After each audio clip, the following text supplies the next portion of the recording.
तो वही बोला हम लोग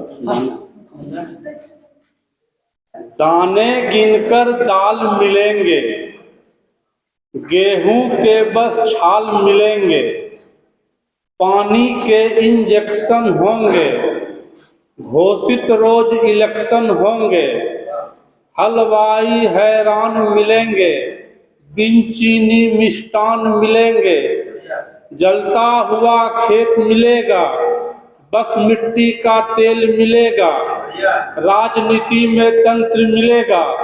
गहरा एक षड्यंत्र मिलेगा, न सुभाष न गांधी होंगे, खादी में अपराधी होंगे, जनता गूंगी बहरी होगी, बेबस न्याय कचहरी होगी, प्यासों की भी रैली होगी, गंगा बिल्कुल मैली होगी, घरों घरों में फैक्स मिलेंगे, सांसों पर भी टैक्स लगेंगे। बस ठीक था।